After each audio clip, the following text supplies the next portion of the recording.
Hello friends, welcome back. Today we will see how to create threads using extending thread class. There are two ways of creating a thread, one by implementing runnable interface and the other is extending thread class. In my previous video, I have shown you how to create threads using implementing runnable interface. In today's video, we'll see how to create threads extending thread class. What is a thread? A thread is a flow of execution, or you can say it is a lightweight process, or you can say that it is an independent job inside a program. When do you go for multi-threading? We go for multi-threading when our program is having separate flow of executions. Each and every separate flow can be treated as a thread. Say for example, my program is having three separate jobs to be done and these three jobs can be done in parallel. So in that cases, these three jobs can be considered to be or defined as threads and you can execute these three threads in parallel. Now, when there are dependent jobs, say that one part of the program is depending on another part of the program. So in that case, you cannot create threads. You cannot go for multi-threading in that case. When there are only independent jobs to be done and you don't bother about the order of execution of these threads, then you go for multi-threading. The purpose is that ultimately the purpose of the program should be served. That is, the purpose for which you have written the program should be done. So the output of the program matters, but not the order of the execution of the threads. In that scenarios, we'll be choosing multi-threading. So why there is no particular guaranteed order of execution? It is because of the thread scheduler. When you create threads, all these threads go and sit in the thread pool. And now it is the responsibility of the thread scheduler to pick one thread and give it to the CPU. Okay, so allocate resource to that particular thread. Thread scheduler is a part of JVM. Different implementations of the JVM, the thread scheduler will have different algorithm. Say some thread schedulers follow first come first serve, or some thread schedulers follow round robin algorithm, or some thread schedulers can follow shortest job first. So it depends on the algorithm of the thread scheduler, and the thread scheduler will pick any one of the threads that are there in the thread pool. So because of this reason, we cannot guarantee the output. We cannot guarantee on the order of executions of the thread.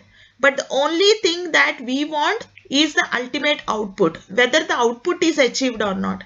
In that cases only you will be going for multi-threading. So there are two ways of defining a thread or creating a thread. One is by implementing runnable interface and the other one is extending thread class. How do you create a thread using implementing runnable interface? For that, you have to create a class which implements runnable interface. The runnable interface is having only one method, abstract method in it, which is run method. So inside my thread class, you have to override the run method. And what will be there inside the run method? So this run method will be having the code that the newly created thread will be executing. Okay, so or you can also say that the task or the job that the thread should be doing should be given as instructions inside the run method. Okay, so the child thread that is created will execute only the run method. So once the run method starts, the thread execution begins, and once the run method is returned, the thread is terminated. Okay, so the child thread will execute the run method. Whatever the child thread have to execute has to be written inside the run method, and this run method is the overridden method which is from the runnable interface. Okay, so after that we have to pass this particular runnable object into the thread class. Why we are doing this is because to start a thread, we have to use the start method, and the start method is there in the thread class. So for that reason, we are passing the runnable object into the thread constructor. So now using the thread object, you have to start the thread. Okay, so this start thread this start method will create the thread and in turn internally will invoke the run method. Okay, so you needn't explicitly say t.run. Okay, so t.start itself internally will call the run method and execute the thread. Okay, what will happen if I am not using the start method? If I am not using the start method and directly calling the run method will be treated as any other normal method of a class and it will execute. But here no new threads will be created. Only by upon using the start method, new threads will be created. Okay, so this is how you create threads or define threads using runnable interface, friends. To create threads using extending thread class, for that you have to create a class which extends the thread class and then create an instance of my thread class and then call the start method, and this start method will in turn call the run method. And what is the run method? Run method is already there in the thread class, so you just have to override the run method and write all the code that the newly created thread have to execute inside the run method. Okay friends, now we'll see how to create threads. Okay, so what is the problem? The problem is write a Java program to illustrate creation of threads. So here we'll be creating two threads along with the main thread using extends thread class, and then start method starts each of the newly created thread. Okay, so there's a functionality or the description of the start method, and inside the run method there is sleep method, and this sleep method should suspend the thread for 1 second, which is 1000 milliseconds. Okay, for doing that, see friends, we have created a class which is class mythread1 which extends the thread class. Okay, and then we have overridden the run method which is there inside the thread class, and inside this run method we are turning the loop for 5 times. So that's a job. Okay, so that's the instructions that we are giving the thread to do. Okay, so we are asking the thread to print the numbers from 1 to 5. Okay, so to distinguish between which threads it is executing, so we are saying I am placing here child thread 1 and I am saying print I. Okay, and since it has to sleep for each and every iteration, the thread has to sleep for 1 second, we are calling the sleep method here. And since sleep method is a static method, we are calling it using the fully qualified name which is class name dot the static method name. So the sleep method is inside the thread class, so we are saying thread dot sleep, and this sleep method, there are two overloaded methods of sleep.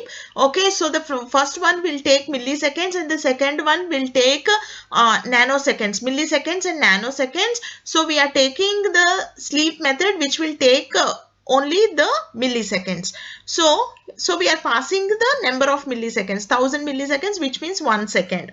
And since this sleep method throws interrupted exception, we are putting it in try and catch.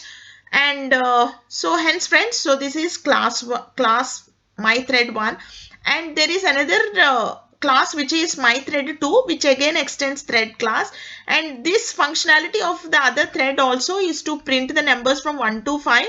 So for understanding which the one is from child thread 1 or 2, we are writing child thread 1 and 2 over here in the system.out.println to distinguish or to understand the output. And then we are calling the sleep method, and the sleep method will suspend the thread for 1 second between the iteration of the for loop. Okay, and so how do we define the thread? Okay, so friends, you can understand. So just understand that this entire run method is a job that the thread should be performing, and so this entire thing is nothing but defining a thread. Okay, so how do you define a thread? Now I created an instance of mythread1 and then I simply said t1.start. Okay, so what happened? T1.start will internally create a thread and call this run method. Okay, so it will call this run method and will start executing. Okay, and again we created an instance of mythread2 and then we called the start method on T2 method. Okay, so T2 method will execute this run method. Okay friends, now we don't know which thread will start first, because this thread T1 and T2, both the child threads will go into the thread pool, and the thread scheduler will decide whether to start T1 or T2. Okay, and also there is one more thread here, friends, which is the main thread. Okay, so as soon as this main method starts executing, the main thread is created. So as of now here, okay, so at this particular point there is one thread, okay, so which is main thread. Main thread is here, friends, and after the start method, okay, so you can say that there are two threads running. Okay, so two threads created. Okay, so one is the main thread and the other one is the child thread, but we don't know whether it started or not. Okay, so that we cannot guarantee. It depends on the thread scheduler. And at this point, after T2 dot start, we can say that there are three threads. Okay, so two child threads and one the main thread. Okay, and these two childs are in the group of the main thread group. Okay, right. And since we didn't give any priority to these threads, and the normal priority will be given to these two threads, and which is 5. Okay, right, friends, we'll see the execution of this program. So I'm saving this program as thread demo 2. Okay, friends, I'll compile the program. Java C thread demo 2.java. There are no errors and warnings, so you can execute the program. So I'm saying Java thread demo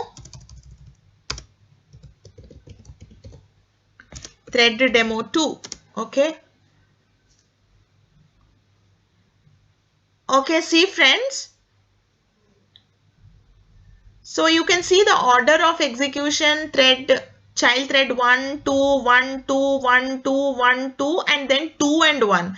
Okay, so you can observe that it started off with child thread 1 and finished also with child thread 1. Okay, so we cannot guarantee. So I'll execute it one more time and we'll see. Okay, friends, as you can observe, there is a change in the consecutive executions itself. So from system to system also, you cannot guarantee that the output will be same like how I got. It's like all the threads will finish their tasks. Okay, every thread will execute and every thread will finish its task. Okay, so it output to be achieved, then go for multi-threading. Okay, so if you're not bothered about the order of execution of the thread, right? Take a quiz. These are some of the interview or the Viva questions. So I want all of you to pause the video and take the test.